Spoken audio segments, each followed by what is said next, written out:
अरे यार भाजपा वालों, एक बात समझो, अगर आप इस समय कश्मीरी हिंदुओं के लिए कुछ नहीं करोगे तो सड़क पे खड़े खुजली वाले कुत्ते भी आपके बारे में कुछ भी बोलना शुरू कर देंगे। केजरीवाल इस हद तक चले गए कि उन्होंने पाकिस्तान को ललकारते हुए सुधरने की नसीहत भी दे दी है। वाह रे गिरगिट तेरे रंग निराले। नमस्कार दोस्तों, हॉक फीड न्यूज में आप सभी का हार्दिक स्वागत है। देश के अंदर जिस तरीके से कश्मीर में खुलेआम हिंदुओं की हत्याएं हो रही हैं, उस पर हिंदू हृदय सम्राट श्री श्री 1008 गिरगिटासुर महाराज अरविंद केजरीवाल ने देश में अन्य राज्य के जो मजदूर हैं और अल्पसंख्यक जो कि जम्मू कश्मीर में रहते हैं और उनकी जिस तरीके से इस समय निर्मम हत्या हो रही है, उस पर बीजेपी के खिलाफ आम आदमी पार्टी ने कश्मीरी पंडितों के समर्थन में मोर्चा खोल दिया है। जी हाँ, अपने कानों में से जो तेल है वो लगा लें और दोबारा से मेरी बात को सुने कि केजरीवाल ने कश्मीरी पंडितों के समर्थन में खुलेआम मोर्चा खोल दिया है और अपनी जन आक्रोश रैली में केजरीवाल ने केंद्र सरकार पर जमकर निशाना साधा है। दिल्ली में आयोजित इस रैली में सीएम केजरीवाल ने कहा कि पिछले कुछ महीनों में कश्मीर में कुल 18 लोगों की हत्याएं हो चुकी हैं। कश्मीर में जिन लोगों ने पुलिस के द्वारा सुरक्षा मुहैया भी जिन्हें हुई थी, उनकी भी हत्या हो चुकी है। तो ऐसे में केंद्र सरकार आखिर क्या कर रही है, जब एक तरफ कश्मीर जल रहा है और भारतीय जनता पार्टी राजनीति कर रही है? ऐसा कहना है केजरीवाल का। और उन्होंने ये भी कहा कि कश्मीर में भारतीय जनता पार्टी पूरी तरह से नाकाम हो चुकी है। अरे यार भाजपा वालों, एक बात समझो, अगर आप इस समय कश्मीरी हिंदुओं के लिए कुछ नहीं करोगे तो सड़क पे खड़े खुजली वाले कुत्ते भी आपके बारे में कुछ भी बोलना शुरू कर देंगे। अब इस बात को समझिए कि हराम आदमी पार्टी ने मांग करी है कि कश्मीरी पंडितों को पर्याप्त सुरक्षा दी जाए और उनकी आवाज़ को सुना जाए। अब आप एक बात बताइए, क्या ऐसे मुद्दे पर भारतीय जनता पार्टी के पास हराम आदमी पार्टी की बात का कोई जवाब है? अब पार्टी पिछले कुछ सप्ताह से कश्मीरी पंडितों को निशाना बनाकर की जा रही हत्याओं के मामले में आवाज़ उठा रही है और अब आम आदमी पार्टी भी यदि इस मुद्दे पर आवाज़ उठाएगी तो आप समझ सकते हैं कि इस समय हिंदू वोट बैंक कितना मजबूत हो सकता है।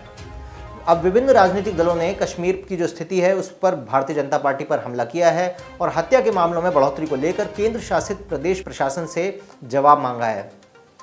तो यानी कल तक जो लोग दिल्ली में दंगे भड़का रहे थे, विदेशों से आतंकवादियों को चंदा दिलवा रहे थे, जो लोग आतंकियों के मरने पर रोते हैं, वो लोग आज भारतीय जनता पार्टी को सवाल पूछ रहे हैं कि आखिर कश्मीरी पंडितों की हत्या क्यों हो रही है। तो यानी अब देश के गद्दार देश के लिए आवाज़ उठा रहे हैं और रूलिंग पार्टी जो है उसके खिलाफ इन्हें एक बड़ा मुद्दा मिल गया है। उनका यह भी कहना है कि भारतीय जनता पार्टी को सिर्फ गंदी राजनीति करना है और इनको हिंदुस्तानियों से कोई लेना देना नहीं है। पूरे देश में इस समय भारतीय जनता पार्टी गंदी राजनीति कर रही है और 4,500 कश्मीरी पंडितों को पीएम रिलीफ फंड की स्कीम के तहत बसाया गया। उनमें से जो बॉन्ड जो भरवाया गया था वो खत्म किया जाना इस समय आवश्यक हो चुका है। आपने उनको किसी और राज्य में जाने से रोक दिया। 177 कश्मीरियों को इन्होंने जम्मू कश्मीर के अंदर बलि का बकरा बनाकर रख दिया और उनका ट्रांसफ़र भी नहीं किया। अब जम्मू कश्मीर में आवाज़ें भी उठ रही हैं कि हमारा ट्रांसफ़र किया जाए। जो सरकारी कर्मचारी हैं जो कि कश्मीरी हिंदू हैं या अन्य राज्यों के हिंदू हैं, उनकी बार बार ये डिमांड उठ रही है लगातार इस तरीके से हत्याओं को देख के कि उनका ट्रांसफ़र उनके होम सिटी में किया जाए, उनके होम राज्य में किया जाए। और उन लोगों की ये डिमांड भी जायज़ है क्योंकि हर किसी का अपनी एक राइट टू लाइफ जो है वो सबसे फंडामेंटल राइट होता है एक मनुष्य का। तो यदि किसी को जीने का अधिकार ही नहीं मिल रहा कश्मीर में, तो ऐसे माहौल में कश्मीरी पंडितों को कश्मीर में बसाने का क्या फ़ायदा है? तो आप समझ सकते हैं केजरीवाल इस हद तक चले गए कि उन्होंने पाकिस्तान को ललकारते हुए सुधरने की नसीहत भी दे दी है। वाह रे गिरगिट तेरे रंग निराले। अब रैली में सीएम केजरीवाल ने पाकिस्तान को चेतावनी देते हुए कहा कि सुधर जाओ, नहीं तो अगर भारत अपने पर आ गया तो पाकिस्तान नहीं बचेगा। कश्मीर भारत का था, भारत का है और भारत का रहेगा। और उनका यह भी कहना है कि इस विषय में केजरीवाल जल्दी ही अमित शाह से भी मुलाकात करेंगे।